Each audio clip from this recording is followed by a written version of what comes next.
tomaste la médula, la extiendes, la vas a ver tú mismo en el microscopio y todo eso. Muy bien.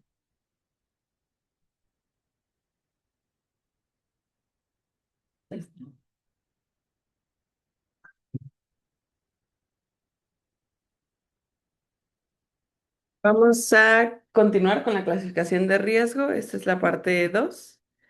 En cuanto a la clasificación de riesgo, vamos a ver cinco, perdón, protocolos y vamos a comenzar con el UCAL 2003. No sé por qué su novio sabe. Muy bien. El riesgo inicial que ellos hacían es un grupo de riesgo clínico en donde utilizaban los criterios NSI. Los dividen en un riesgo estándar y un riesgo alto. Un riesgo estándar, como sabemos, una edad de 1 a 10 años, a menores de 10 años, leucocitos menores a 50.000. Y ellos hacían una médula ósea por morfología al día 15.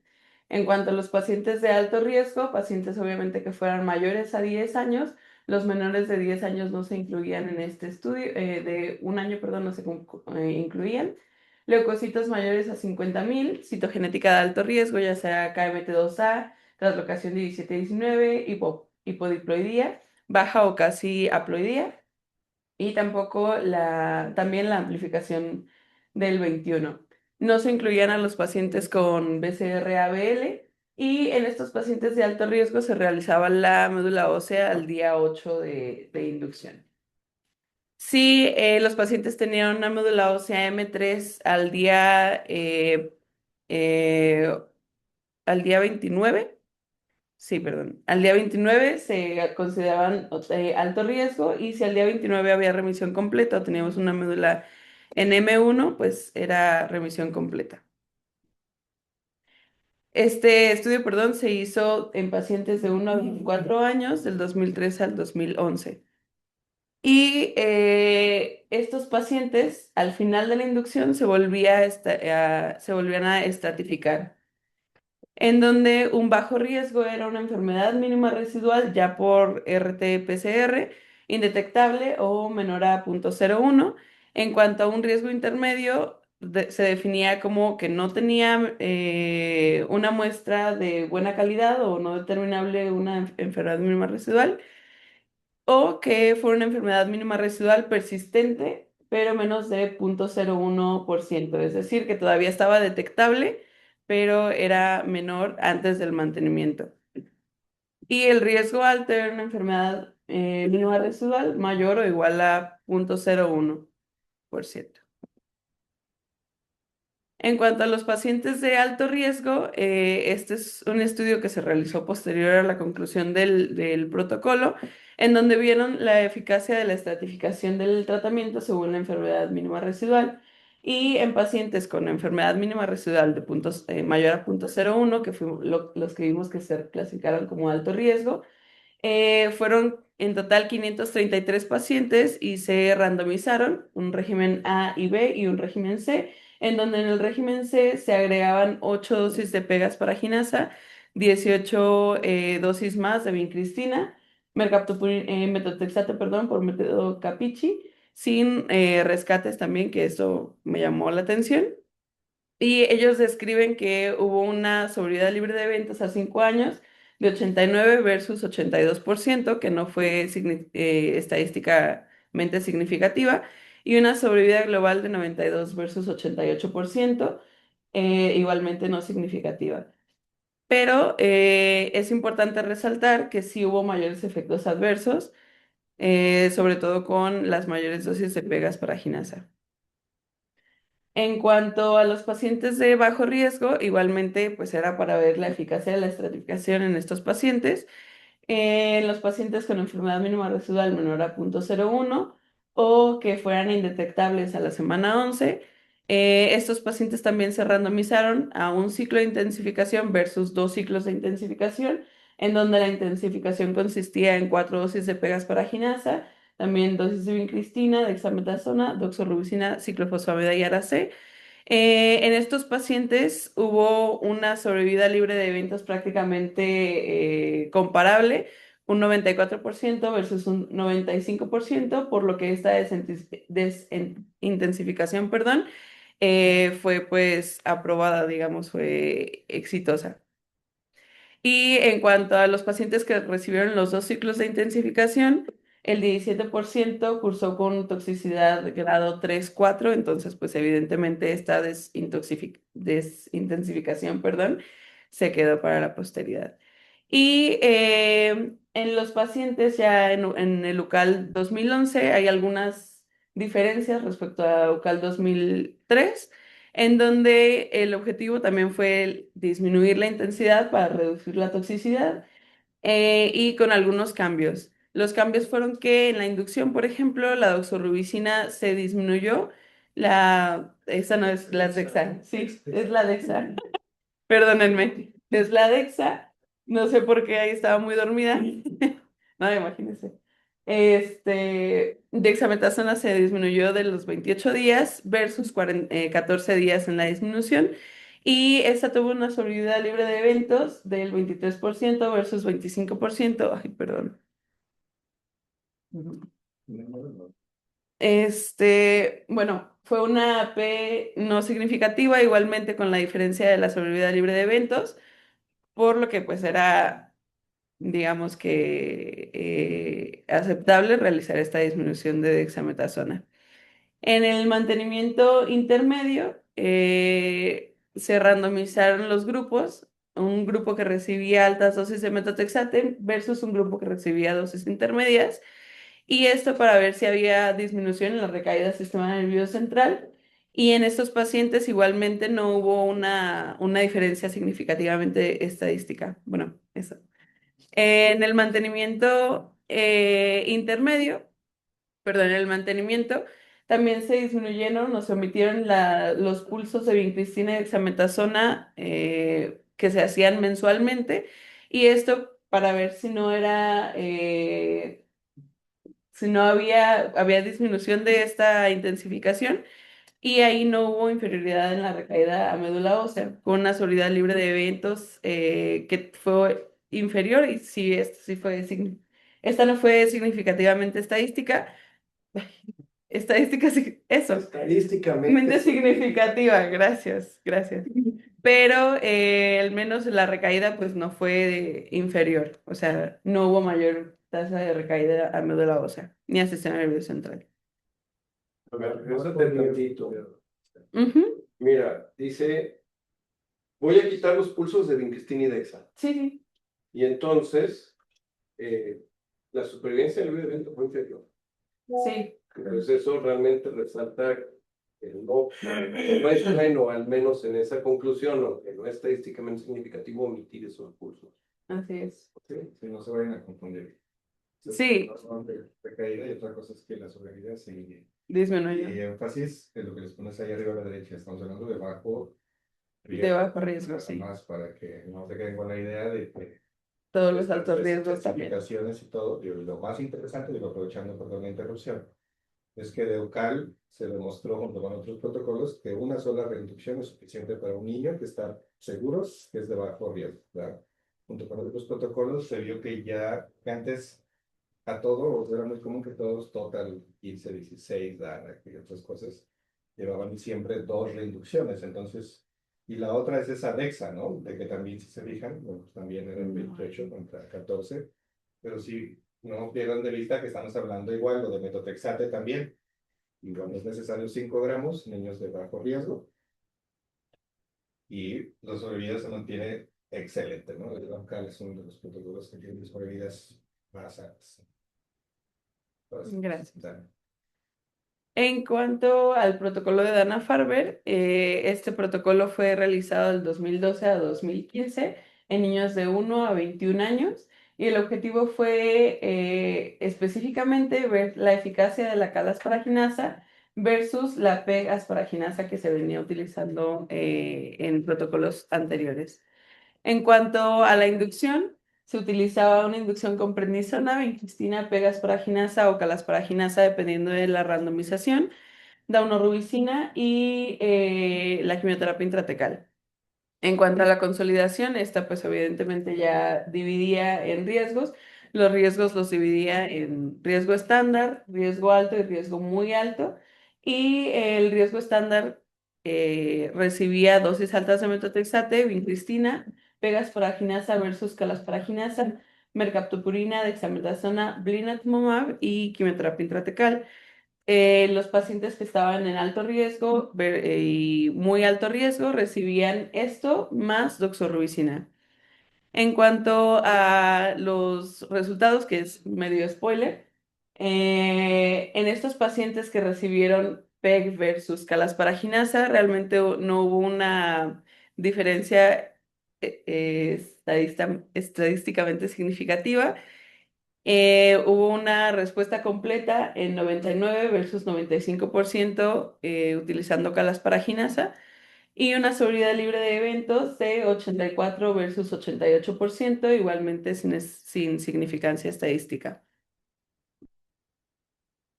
Este es el esquema como completo del tratamiento, en donde vemos prácticamente que es una inducción de 4 semanas con una ventana de 3 días. La consolidación uno y posteriormente consolidación 2 y la continuación o digamos que el mantenimiento. En la consolidación uno, ahí nada más para acotar que generalmente era un tratamiento de 3 semanas. En pacientes de muy alto riesgo se utilizó un tratamiento de 9 semanas y la randomización respecto a calasparagina y oncaspar o pegasparaginasa fue realizar en la inducción, en cuanto a la calasparagina, una dosis cada 3 semanas por 10 dosis versus una pegasparaginasa de una dosis cada 2 semanas por 15 dosis. Muy bien.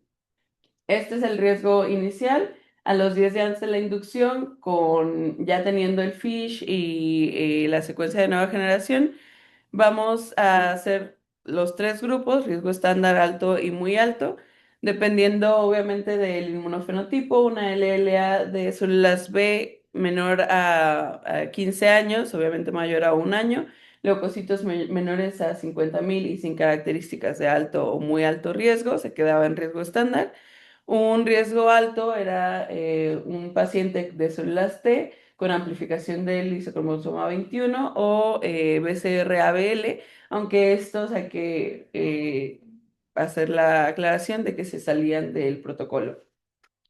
Y pacientes de muy alto riesgo con lesión, por ejemplo, del IKZF1, KMT2A, baja hipodiploidía o casi haploidía y traslocación 17-19 se quedaban en este riesgo. Posteriormente ellos hacían una reestratificación en donde ya se quedaban con 4 grupos de riesgo, un riesgo bajo, estándar, alto y muy alto. El riesgo bajo era un riesgo estándar inicial en donde había una enfermedad mínima residual ya por RT-PCR menor a 0.01%, perdón, al final de la inducción. Un riesgo estándar podría ser el riesgo estándar inicial, pues, que también tuviera eh, un alto riesgo, perdón, que también tuviera esta respuesta al final de la inducción, con una enfermedad mínima residual menor a 0.01. El riesgo alto se quedaba con un riesgo, podrían ser pacientes del riesgo estándar o riesgo alto inicial, con una enfermedad positiva mayor a 0.01% al final de la inducción, pero menor a 0.1 al final de la fase 1B. Y en pacientes ya de muy alto riesgo, pues obviamente estos se quedaban, si fue inicialmente clasificado de esta manera, se quedaba en este riesgo. En pacientes que tuvieran cualquier otra estratificación inicial que fuera una enfermedad mínima residual mayor a 0.1 al final de la fase 1B o una médula ósea por morfología en M2 al final positiva o una M2 al final de la inducción, también se quedaban en este riesgo. Incluso aunque hubiera remisión completa y una enfermedad mínima residual negativa al final de la fase 1B, que esto pues llamó la atención bastante, ¿no? O sea, que le hacían también mucho hincapié en la morfología al final de la fase 1B. Prácticamente este es como el esquema de qué también les fue a estos pacientes. Prácticamente vemos aquí, bueno, no sé por qué puedo cambiar esto. Sí.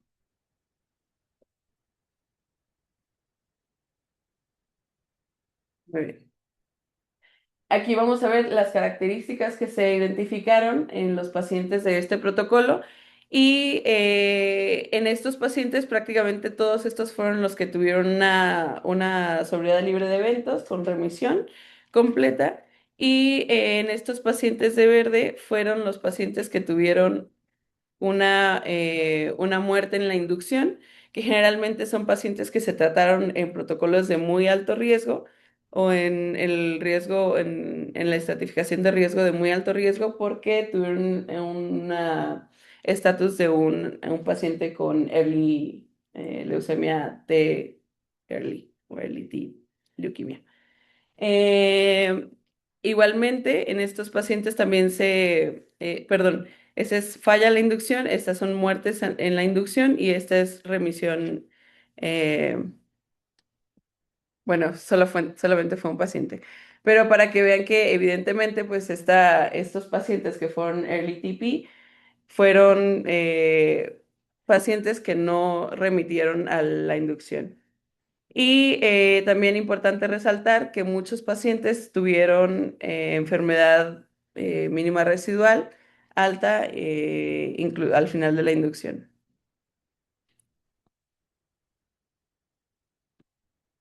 Prácticamente eso del protocolo de Dana-Farber. No sé si alguna acotación. El protocolo de Países Bajos, DECOG, al 11, igualmente tampoco admitió a pacientes Filadelfia positivo. Fue un protocolo que se realizó en pacientes de 1 a 19 años y reclutaron a 819 pacientes. El objetivo era, obviamente, mejorar los resultados, desintensificando la terapia para pacientes con ETB6-RUNX1, pacientes también con síndrome de Down, que solo habían tenido también una pobre respuesta a la prednisona, y aumentando la intensificación para los pacientes que tuvieran de lesión del IKZF1. Otro objetivo de este estudio fue que hicieron una randomización en donde ponían una asparaginasa continua versus la administración descontinua que se había estado realizando previamente, para ver si esta tenía menos reacción alérgica o si había menos inactivación silenciosa de la RL asparaginasa. Y otra de las cosas que incluyeron en el estudio fue la administración de inmunoglobulina en la inducción, si reducía la tasa de infecciones en estos pacientes. En cuanto al riesgo, se los dividía en riesgo estándar, intermedio y alto. Esto lo hacían mediante la enfermedad mínima residual.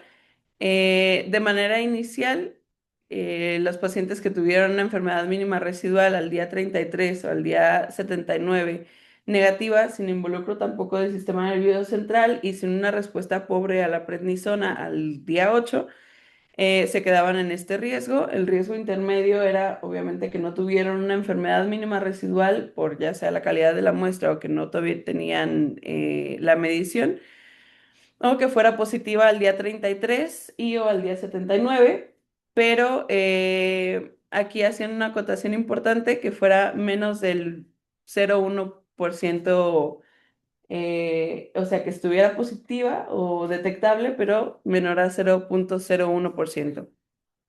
Y el riesgo alto, que fuera una enfermedad mínima residual de mayor, aquí se me fue, ese es 0,1% al día 33 y positiva también al día 79. O sea, esto era también.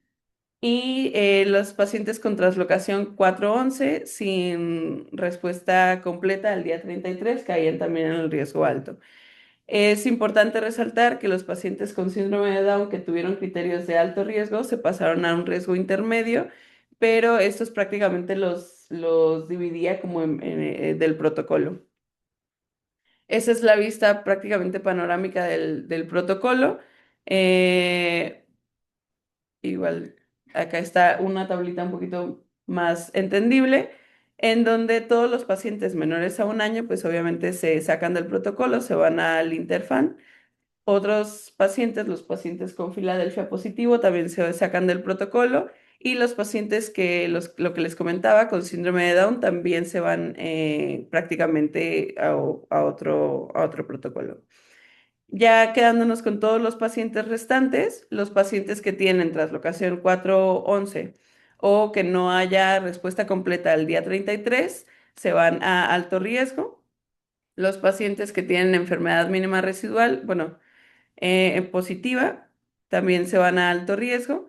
Y los pacientes que quedan ya, los pacientes restantes, digamos, los que no tienen una pobre respuesta a la prednisona o no tienen involucro al sistema nervioso central o testículos, se pueden quedar en el riesgo estándar. En el riesgo intermedio, tenemos a pacientes con este involucro del sistema nervioso central o testículos o que sean pobres respondedores a la prednisona. Aquí clasificaron a los pacientes que tuvieran de lesión del IKZF, ajá, la de lesión, o que tuvieran la traslocación, esta ETB6 RUNX1, que antes se clasificaba como TEL-AML. En estos pacientes, si tenían de lesión del IKZF1, se incluía una terapia de 3 años con antraciclinas y en estos pacientes con ETB6 RUNX1 se desintensificaba a una terapia de 2 años sin antraciclinas en la intensificación. Todos los demás pacientes se iban a 2 años con antraciclinas incluyendo las antraciclinas, perdón. En los pacientes de alto riesgo, sí o sí, si podía o se tenía la opción, pues se iban al trasplante de médula ósea. Si no, pues eran 2 años de quimioterapia extra. Bueno, sí, acotaba esos 2 años. Y prácticamente estos fueron los resultados de este protocolo. Lo que les decía, lo de la R-lasparginasa fue algo de lo que llamó la atención, en donde en las barras, en esta gráfica de barras, vemos en negro a la administración discontinua y el gris es la administración continua, en donde sí hubo una disminución importante de las reacciones alérgicas en los pacientes que administraron R-lasparginasa de manera continua versus la discontinua. En la inactivación silenciosa, por ejemplo, en los pacientes que tuvieron la administración discontinua, hubo un 3.2% de esta inactivación versus un 0% de los pacientes que se administró de manera continua. Y pues obviamente las reacciones de hipersensibilidad también fueron mucho mayores. Entonces, pues aquí sí se quedaron con esa administración continua. Prácticamente estas son otras alteraciones, o sea, que pudieran ser también como parte de esta administración, de este cambio en la administración de la R-lasparginasa, en donde en los eventos de tromboembolia o pancreatitis sí hubo diferencias, pero no fueron tan significativas. Y nada más pues para resaltar que también en la administración continua sí hubo un leve incremento de la ALT, de la AST y también respecto a la administración discontinua, hubo un incremento también de las bilirrubinas, pero esto no en ningún paciente fue motivo para la suspensión del tratamiento con RL asparaginasa. Y aquí vemos prácticamente como de manera gráfica la incidencia de la inactivación silenciosa, que prácticamente vemos que en la administración continua fue obviamente una P significativa estadísticamente versus la administración continua, que es esta línea que vemos acá. Entonces, pues vemos ya de manera bastante gráfica la diferencia en la incidencia acumulativa de la inactivación silenciosa. Y en cuanto a la enfermedad, la sobrevida libre de enfermedad, perdón, Vemos que no hubo tampoco diferencia estadísticamente significativa con ninguna de las dos administraciones de las paráginas. En cuanto a la incidencia acumulativa de recaída o de muerte, pues vemos que tuvo una incidencia aproximada del 0,1% más o menos, 1,15. Ajá, 15%. perdón, ajá, el 15% más o menos. Y en los pacientes de esta corte los dividieron también en los pacientes que tuvieron pobre respuesta a la prednisona, que tuvieron una enfermedad mínima residual positiva, pacientes que tuvieron translocación 411 o que no tuvieron remisión completa. ¿Y cuál es el Vemos- pronóstico? Exacto, vemos que los del peor pronóstico fueron los pacientes con translocación 411, incluso mayor o menor enfermedad libre de eventos que los pacientes que no tuvieron remisión completa. Supervivencia libre de eventos, perdón, ¿qué dije? Enfermedad libre de lo que les dije, lo estoy dejando. No, sobrevivencia libre de eventos, perdón. Y bueno, pues esto me llamó bastante la atención porque vemos que este sí es un factor de riesgo bastante importante a resaltar como para intensificar la terapia, ¿no? En este protocolo Más que importante, deberías decir independiente. independiente. No requiere la conjunción de otros factores para el mal pronóstico. Por sí sola tiene mal pronóstico. Ujú, ¿Ok? muy bien. Y bueno, de la corte total, una sobriedad libre de eventos de alrededor del 75%. Muy bien. Ya pasando al protocolo de El Cairo, este protocolo fue realizado de 1998 a los 2000. Fue incluyendo pacientes menores de 18 años y se incluyeron en esta corte 154 pacientes. Este protocolo fue un protocolo como adaptado del total 18 del San Jude para alto riesgo. Y pues con el objetivo de definir factores pronósticos significativos y también pues aumentar la sobrevida de su centro. El riesgo estándar, tenemos pacientes de 1 año a menores de 10 años con leucocitos menores a 50,000 y en los pacientes de riesgo alto tenemos pacientes mayores de 10 años o con leucocitos mayores a 50,000 y también los pacientes con involucro al sistema nervioso central. Este protocolo específicamente lo hicieron pensado también para adaptar el total 18 a el país, que obviamente pues era un país de recursos limitados versus pues Estados Unidos, ¿no? Ah, No existe. perdón, no sé por qué. No, ¿sabe qué? Creo que era el 13, porque al final no sé qué pasó, pero sí es el 13. En la inducción, esta duró bueno, Es el 13 por el BPRC. perdóname. Por el etopósido sí es el 13. Mm. Fueron una inducción de 6 semanas con dexametasona del día 1 al día 28, 4 dosis de vincristina, daunorubicina del día 1 al día 8, bueno, más bien día 1 y día 8, L-asparaginasa en 6 dosis, etopósido día 22, 25, 29 y citarabina 3 días también con su quimioterapia el día 1 y día 22. En la consolidación, dosis intermedias de metotrexate, que eran de 2 gramos, con una infusión de 2 horas. Y esto se realizaba al día 43 y al día 50. Ácidos folínicos se realizaban rescates en total de 5 dosis, con una dosis de 10 miligramos metro cuadrado, mercaptopurina y su quimioterapia intratecal.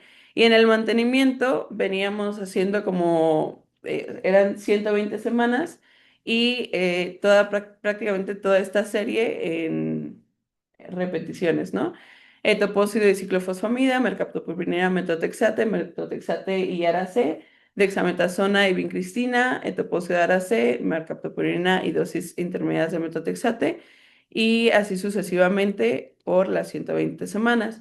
en pacientes que tuvieran sistema nervioso central 3 o que fueran también catalogados de alto riesgo, se daba irradiación craneal total.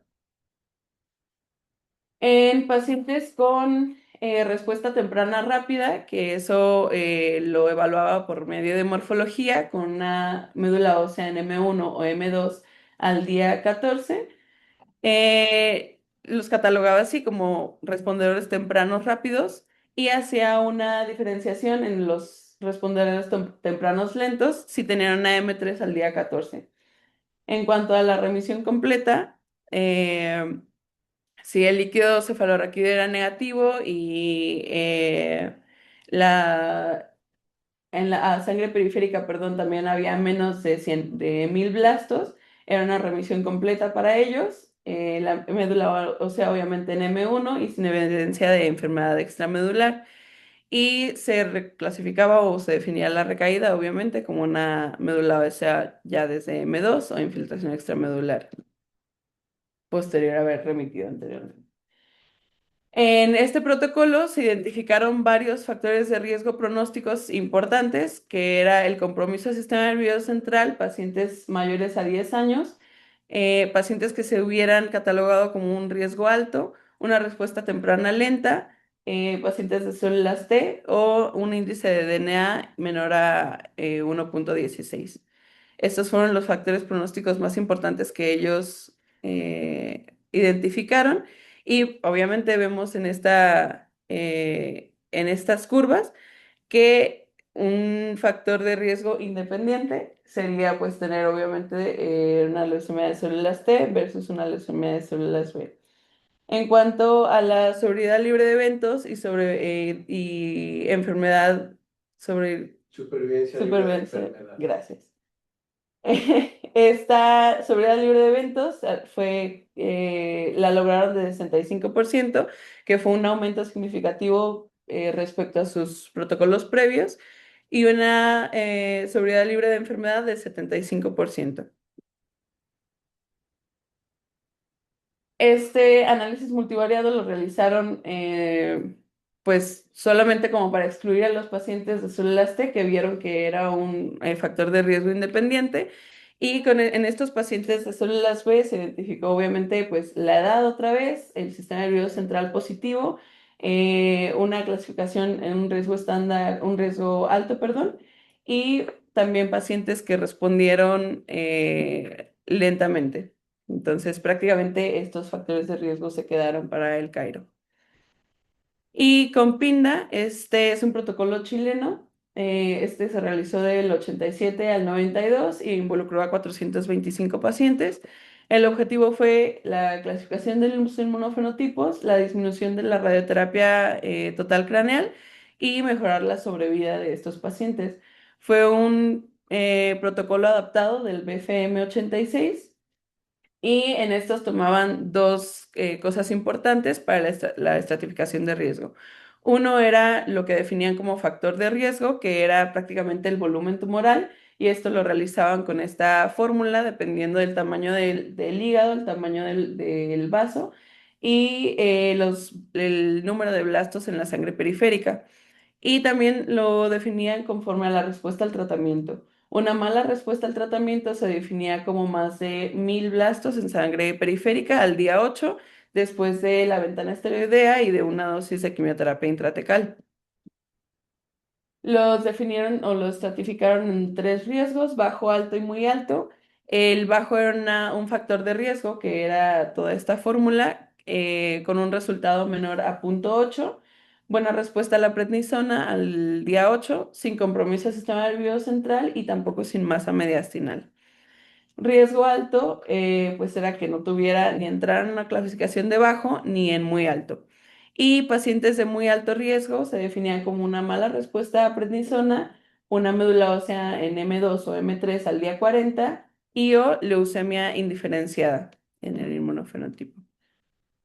Este es el esquema del tratamiento. Prácticamente en este protocolo, los pacientes de riesgo bajo, bueno, prácticamente todos recibían la misma inducción. Los pacientes de riesgo bajo hacían una consolidación con mercaptopurina, metotrexate a 1 gramo versus el BFM 86, que era un metotrexate a 5 gramos, y el riesgo alto también recibía esta consolidación. En cambio, el riesgo muy alto se intensificaba la consolidación con este protocolo E, en donde recibían citarabina, ciclofosfamida, etopósido y el metotrexate a 2 gramos. En cuanto a los pacientes con riesgo alto y riesgo muy alto, desde el inicio del protocolo se recibía la reinducción 2 y posteriormente en una reevaloración del protocolo BFM se definió que los pacientes con riesgo bajo ¿cómo se dice? Se beneficiaban de esta reinducción también, por lo que posteriormente ellos introdujeron esta reinducción a los pacientes de bajo riesgo. Entonces, prácticamente después en el protocolo se realizó también esta reinducción para los pacientes de riesgo bajo y el mantenimiento, o lo que llaman mantención, con metotrexato y mercaptopurina para los 3 riesgos. La radioterapia craneal se realizaba al término de la reinducción en los pacientes que tuvieran un muy alto riesgo, que fueran mayor a 2 años o que tuvieran involucro al sistema nervioso central, a 18 Grays, y si el factor de riesgo era menor a 1.2, se disminuía la intensidad a 12 Grays, o la dosis, perdón. En los pacientes mayores a 1 año, pero menores a 2 años, se hacía a 12 Grays. Y bueno, esto prácticamente lo puse porque ellos adaptaron el BFM a sus posibilidades, ya que no podían recibir estos pacientes una monitorización adecuada de los niveles de metotrexate, pues ellos decidieron disminuir la dosis del metotrexate a 1 versus los 5 gramos que recibía el BFM. Entonces, prácticamente es lo que hacemos en nuestro centro, es lo que hacía Chile, estar realizando la monitorización de esto mediante el aclaramiento de creatinina, cuando no tenían pues estos niveles de metotrexate. Y en cuanto a los resultados, el bajo riesgo se divide entre los pacientes que recibieron la reintensificación versus los que no la recibieron, alto riesgo y riesgo muy alto. En estos pacientes de bajo riesgo se ve clara, eh, un claro beneficio en los pacientes que recibieron la reinducción, con una remisión mantenida en 66% de los pacientes que recibieron la reinducción versus el 22 pacientes que no la recibieron. En el riesgo alto bueno, fueron 8 muertes de este grupo de riesgo alto y un 30% de recaídas, que es bastante, versus un 42% de recaídas en el brazo de pacientes de riesgo muy alto. Y la sobriedad libre de eventos, los que tuvieron mayor sobriedad libre de eventos fueron los pacientes de riesgo bajo que recibieron la reinducción con un 75%, versus, por ejemplo, el riesgo muy alto que solamente tuvo una sobriedad libre de eventos del 28%. A los de riesgo alto tuvo una sobrevida aceptable del 62%. Y bueno, esto es prácticamente la gráfica en donde vemos que incluso los pacientes que recibieron el protocolo de los pacientes de alto riesgo tuvieron una mayor sobrevida libre de eventos que los pacientes que recibieron el protocolo de riesgo bajo sin la reintensificación. Y bueno, pues evidentemente los pacientes de riesgo muy alto tuvieron una sobrevida libre de eventos bastante baja. Y terminamos con el protocolo POLA, que este protocolo es digamos que es como una estrategia junto con San Yud para la oncología pediátrica en Latinoamérica, en donde el objetivo era establecer un estándar para la atención de los pacientes con LLA y también incluir a los pacientes con linfoma en Bolivia, Ecuador, Paraguay, Perú y Venezuela. Este es el esquema prácticamente general del protocolo. Todos recibían la misma terapia de inducción de 4 semanas. Posteriormente por riesgos, pues recibía el riesgo bajo consolidación con una dosis de metotrexate a 2,5 versus una consolidación a 5 gramos en los riesgos intermedio y alto. Y estos riesgos también recibieron una intensificación después de la inducción de 3 semanas. Y posterior a esto, prácticamente todo era el mismo esquema: mantenimiento, reinducción, mantenimiento 2, reinducción 2 y el mantenimiento 3. En los pacientes de alto riesgo, si era posible, pues obviamente se realizaba el trasplante de médula ósea. Y este es prácticamente el esquema de cómo clasificaban a los pacientes. Obviamente los criterios de la NSI, la edad, el recuento del leucocitario, el involucro del sistema nervioso central, la enfermedad testicular o el inmunofenotipo, ¿no? En estos pacientes llama la atención que ellos, por ejemplo, los pacientes que tienen involucro al sistema nervioso central, los trataban o los ponían en un riesgo intermedio, no así en un riesgo alto que hemos estado viendo en otros protocolos, ¿no? O que es el estándar. Y los pacientes también de células T, pues también en un riesgo intermedio. El índice de DNA, si era un paciente con un índice de DNA mayor o igual a 1,16, se quedaba en un riesgo bajo, y si era menor a 0,95, en un riesgo intermedio. La citogenética también importante: ETB6, RUNX1 y hiperdiploidía se quedaba en riesgo bajo, y pacientes que tuvieran ya sea Filadelfia o KMT2A, translocación 1,19, amplificación del 21, etcétera, pues se quedaban en riesgo intermedio. Y este prácticamente ya es la respuesta a la terapia en esta columna. Si la médula ósea era M2 o M3 al día 15, se quedaba en riesgo intermedio, y si al día 29 todavía teníamos una médula ósea en M3, se iba a alto riesgo. Y ellos también incluían que si había un aumento de blastos, incluso aunque no fuera una médula ósea M3, al día 29 se quedaba en riesgo alto. En cuanto a la respuesta por enfermedad mínima residual, si es que estaba disponible en el centro, se hacía por medio de esta enfermedad mínima residual, en donde los pacientes, si tenían una enfermedad mínima residual al día 15 menor a 1%, se quedaban en bajo riesgo, y al día 29 menor a 1,01, se quedaban igual en bajo riesgo. Si estas eran mayores, se iban a riesgo intermedio, y en pacientes que tuvieran una enfermedad mínima residual mayor, perdón, al 1% al día 29, se iban a alto riesgo. En cuanto a específicamente solo hacer la clasificación o la estratificación, perdón, respecto a la enfermedad mínima residual, pues prácticamente así se quedaba, ¿no? Lo que ya comentamos.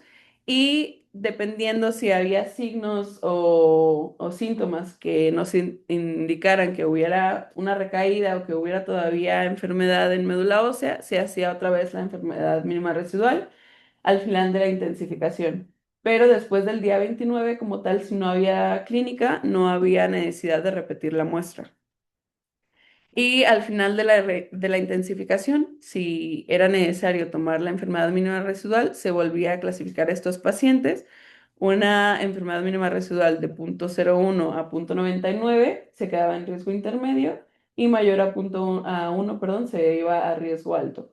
Así como todo aquel aumento de la enfermedad mínima residual al final de la consolidación o a la semana 7 de mantenimiento, se iba a riesgo alto. Y bueno, prácticamente lo que tenemos o lo que deberíamos quedarnos con esta presentación es que en países de alto ingreso, como son Países Bajos o Inglaterra, la enfermedad mínima residual, pues sí es la piedra angular de la estratificación. Al final de la inducción y al final de la consolidación es como los dos momentos clave para realizar esta enfermedad mínima residual. Y en pacientes también con pues altos ingresos, como es Estados Unidos, por ejemplo, también es la piedra angular la enfermedad mínima residual. Aquí hacen 4 riesgos, dependiendo del punto de corte que que tengan estos pacientes y que también es muy importante resaltar la lesión del IKZF1. En los pacientes en los que pues no tenemos obviamente tantas herramientas como quisiéramos, pues Egipto, por ejemplo, tuvo una muy buena adaptabilidad, no tenían enfermedad mínima residual, entonces pues lo que adaptan a su protocolo es ver una respuesta morfológica, el índice de DNA, la citogenética y la estratificación clínica del NSI. Y en pacientes en países, perdón, como Chile y América Latina, pues esta revaloración de las estrategias terapéuticas, por ejemplo, Chile que reintensificó a sus pacientes de bajo riesgo. También importante, si no tenemos enfermedad mínima residual, ¿cómo podemos hacer la estratificación? Pues podemos utilizar una respuesta a la prednisona, por ejemplo, y si tenemos la enfermedad mínima residual, utilizarla, ¿no? Evidentemente. Entonces, prácticamente como esto es la conclusión, igual alguna acotación que quieran realizar. Ujú.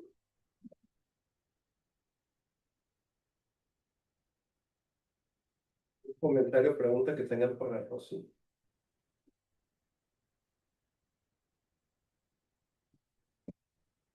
Solo claro, no tiene ninguna duda de estos grupos colaborativos. Yo soy muy seguro.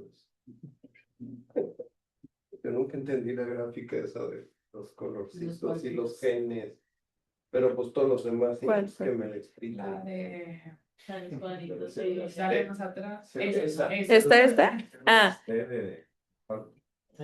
ok. Este es por paciente, o sea, cuadrito es paciente. Ajá. Entonces, prácticamente son todo lo que encontraron de los pacientes, si tenía leucemia de early T o si tenía enfermedad positiva después de la inducción. Y prácticamente fue, por ejemplo, este paciente específicamente tuvo enfermedad positiva, pero posteriormente remitió y tuvo sobriedad libre de eventos, ¿no? O sea, todos estos pacientes, incluso con la enfermedad mínima residual positiva al final de la inducción, tuvieron una sobriedad libre de eventos sin problema. Eh, no te cuadra. Ah. O sea, Y yo no te cuadra. Esto es prácticamente el resultado de todos estos pacientes con estas características. Aquí lo que tratas de integrar Ajá. es cómo les fue y qué Incluso- factores tenían ellos como de riesgo. Incluso por las características. Es un poco difícil de leer porque quizás estamos más acostumbrados a leer Kaplan y Meyer, ¿no? Tú me dices, tener early T, pues se mueren mucho en inducción. Sí. Sin embargo, acá hay un montón que tuvieron early T y no se murieron. Pero si cuentas cada cuadrito, pues pareciera que como el 40% de los early T se les mueren en inducción. Yo no sé si sea efecto del tratamiento, pero nosotros tenemos un early T y está vivo en vigilancia. ¿Ok? Pero además, estos que se murieron en la inducción, pues tenía mutado patológico el Notch1, estos 3 también. Sin embargo, estos que lo tenían mutado, pues están vivos, todos esos. Entonces trata de conjuntar todos los factores para ver por qué se murió en la inducción o quiénes tuvieron segunda neoplasia, ¿no? Para ver si, Sí, ¿qué viene siendo peor? Uno diría, efectivamente, tener el LT es lo peor. Pero es lo peor porque el tratamiento que le hicieron al RDT o porque el RDT es muy malo para ponerte en la inducción. Yo pensaría que el RDT, el puro inmunofenotipo, si es tan malo, Pero entiendo que solo uno murió en inducción, ¿no? sería... Sí, esa es falla, perdón, a la ¿Eso es inducción. falla la inducción? Ah, El bueno. otro es Pues imagínate, estos les fallaron, no sé por qué les fallaron, qué les podría. Los de recaída, pues yo esperaría que quizás, bueno, ya con eso, precisión, sí tienes razón. Pero hay varios factores que dices, pues como que uno esperaría que fueran malos, Ajá, según ellos malos. los investigaron y al parecer Ujú. no. Y la respuesta al final de la inducción, pues uno diría, "Ah, caray, pues entonces parece que compensaron bien. Sí hay algunos malos respondedores que recayeron, pero otra gran cantidad de malos respondedores también.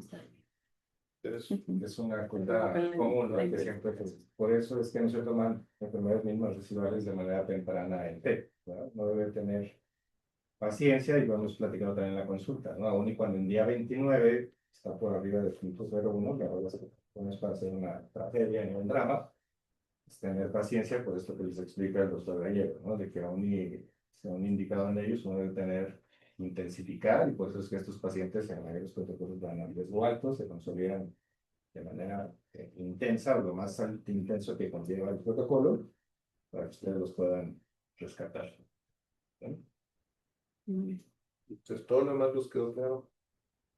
Bueno, hay un dicho muy viejo de no comparar peras con manzanas.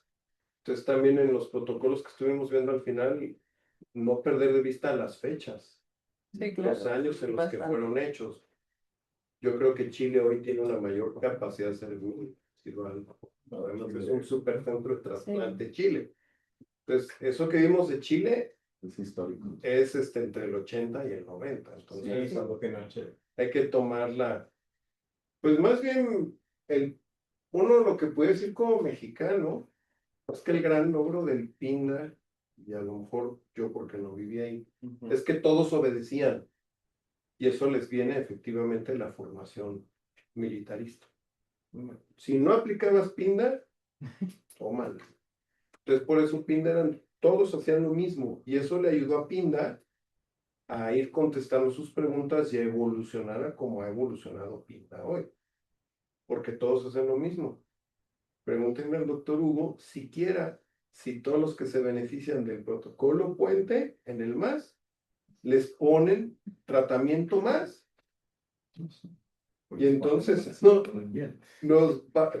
y ya si no realmente lo obedecemos tal cual. Y entonces, obviamente, cuando el grupo más quiera contestar muchas preguntas, pues va a decir, bueno, pues sí tenemos más YAM 21, pero resulta que no todos le damos lo mismo al YAM 21. Porque unos le dan total 3, otros le dan total 15, otros le dan total 16, otros le damos más. Entonces, la gran virtud del PINDA fue, o te alineas, o te alineas. Y como ya mantuvieron esa disciplina, pues el PINDA ha evolucionado porque le tantas preguntas. Aquí en México, ¿por qué no contestamos las preguntas tan rápido? Porque cada quien sigue haciendo lo que le da la gana. Ya hay un grupo que está dentro del MAS, no sé cuántos pacientes sean realmente tratados en MAS. O como 1000. Pero yo pensaría que son el 60% los del puente, por ejemplo. Cuando uno diría, bueno, si ya estratificaste usando todo el puente, ¿por qué no eso lo trasladas al tratamiento? Y entonces, ya con eso, en 2 años contestarías un montón de preguntas que a lo mejor te vas a tardar 4 o 5 años en contestar. Ahí lo que se decidió fue ser un poco flexibles en aras de que participaran, ¿no? Que no se sintieran que estábamos imponiendo, porque de otra manera, para darle el beneficio a los niños, de que tuvieran sus servicios y sus diagnósticos y sus estudios completos, y que cada hospital tuviera la madurez de elegir la mejor opción. Y acuérdense que muchas veces el protocolo en algunos hospitales está más es el nombre, en realidad de total 16 no tiene nada, ni de total 13 tampoco, ¿no? Entonces, esa es otra de las realidades. Entonces, acuérdense que el objetivo ahorita de estos últimos temas que hemos visto es de que ustedes entiendan que no hay una manera única de clasificar a los pacientes y de que ustedes tengan claro que hay diferentes factores que impactan en el pronóstico de los pacientes, pero que ustedes vean que hay coincidencias en algunos puntos en donde no hay discusión en cuanto al KMT2A, en cuanto al 12-21, en cuanto a la hipertiroidía, en cuanto a dicuilía. Hay cosas que ya están y que no cambian absolutamente nada del que es de bajo riesgo. Llámenle estándar, bajo, favorable, muy bonito, el nombre que quieran ponerle, pero no se mueven de ahí. A diferencia de los otros, de KMT2A, de hipodiploidías, de KCTF1 y cosas así que van alto, muy alto, horrible, o pónganle el nombre que ustedes quieran.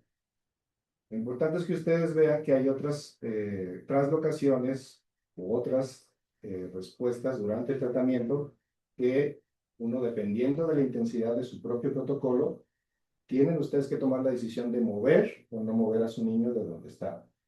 Hay protocolos en donde ustedes van a tomar decisiones desde que termina la ventana, otros protocolos al día 8, otros al día 15, otros al día 22, al día 29 y así. Lo importante es que ustedes tengan la educación de entender e interpretar los resultados que ustedes están haciendo y que tomen decisiones, dependiendo de lo que ustedes están recibiendo. Yo tengo acceso a secuenciación de nueva generación, entonces voy a tener eso. No tengo, o tengo una citometría de flujo que me queda mucha duda, y que ustedes cuando están con nosotros, con el Dr. Gallegos y yo, saben que recibimos preguntas de otros países o otros hospitales que nos dicen qué hacemos, que el paciente estaba en menos de 0.01 al día 15, y ahora que hago otra enfermedad mínima residual al día 80 en Bolivia o en otro lado, y dicen que está en 0.1, ¿qué significa, no? O sea, si realmente son o no hematogonias, o si realmente el paciente perdió la remisión porque no recibió una adecuada consolidación. Entonces, por eso es importante que estos temas de clasificación de riesgo lo tengan ustedes muy claro, desde la perspectiva histórica hasta lo más reciente. Si se fijan, hay protocolos que ya no les importa ninguna otra cosa que sea más que la enfermedad mínima residual. Punto. ¿Verdad? No les importa tanto ninguna otra cosa, o el impacto no es tan grande como en otros protocolos en donde sigue siendo muy importante la cuenta del ELCO, la edad y otro tipo de criterios clínicos que sí impactan. Lo importante entonces, repito, es eso, que ustedes sepan bien dónde ubicarse, en dónde están, qué es lo que tienen, cómo interpretar y cómo ir tomando decisiones conforme van caminando durante el tratamiento de cada uno de esos niños. ¿Queda claro? Sí. Y la otra es, bueno, ya los he dicho lo del contexto, ¿no? O sea, a lo mejor lo que para mí es riesgo intermedio, pues en otro lado se llama riesgo alto. Y ya que uno ve el esquema de tratamiento, pues es muy parecido. Entonces a veces no perderse en esas nominaciones, pero la otra es en la práctica. No sé, lo comenté en la consulta o aquí en la clase pasada, sigan a los pacientes, ¿no? Hay una niña, Carmen Rosalí, pues tenía todo para ser riesgo favorable y hace 2 o 3 días nos llega, no me acuerdo si era un Ícaros o un Sí, KM2A. Sí. Fue un RAS. Un RAS. Entonces, bueno, ya lo consignamos ahí en el expediente y ya cambia de riesgo, ¿no?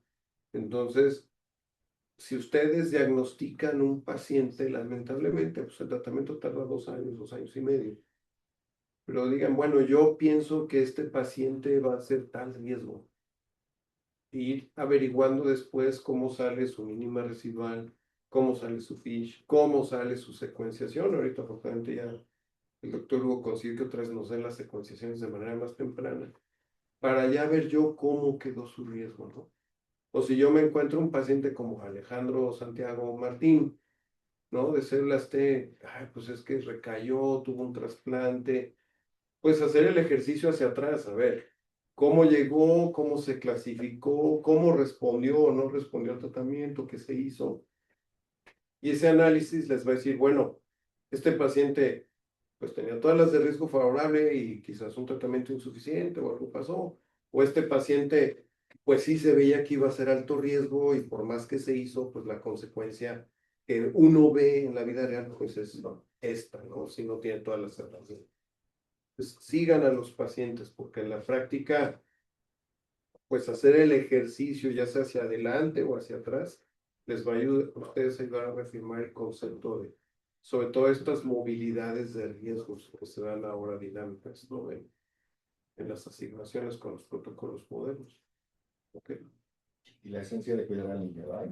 Que no perdamos niños en remisión, que no mueran, en acción y en mantenimiento, porque eso realmente es muy doloroso, y también lo que hemos platicado en otras clases, ¿no? De no repetir cosas que ya se han demostrado desde hace mucho tiempo, esto de 2 reinducciones que no son necesarias en niños de riesgo favorable, de bajo riesgo, que están con todos sus criterios específicos.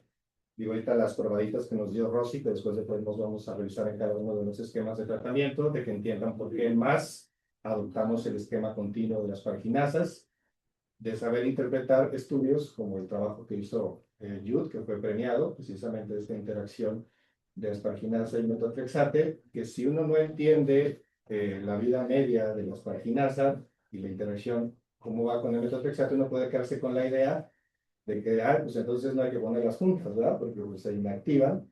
Pero si uno entiende, como ya ustedes ya tuvieron claro y revisaron que es Capizzi, y las diferencias en las vidas medias de las asparginasa, que entiendan cuál es la diferencia entre una cal-asparginasa con una asparginasa pegilada, una recombinante, Eso les va a ustedes dar todo un paquete de información que les permita entender cómo es que se fue estructurado cada uno de los protocolos y a qué le apuesta uno cuando hace alguna adaptación tomada, ya sea de UCAL, ya sea de DCOG, sea de Total 16 o de algún otro lado, tratando precisamente de optimizar y de que cada niño reciba la intensidad que se requiere, que ese es el objetivo de la clasificación de riesgo, sea leucemia, sea sarcoma de Ewing, sea ependimoma, ¿verdad? Lo que sea, que cada niño reciba lo que necesita con la evidencia que tenemos. ¿Vamos? No, pues nada más. Nuevamente, ahí salieron varios conceptos que se estuvieron diciendo que se hacen en el MAS. Voy a decir el doctor. No, entonces, no pierdan de vista y váyanos afianzando. Luego se van, algunos dicen, es que a nosotros nomás enseñan a tratar con MAS. Bueno, es que el MAS es un compendio de muchos conocimientos, ¿no?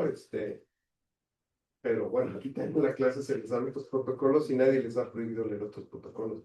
Pero vean cómo el MAS aglutina muchos de estos conceptos. Por favor, lo hacen. ¿Ok? Bien, Rosy, gracias a todos. Gracias. Gracias.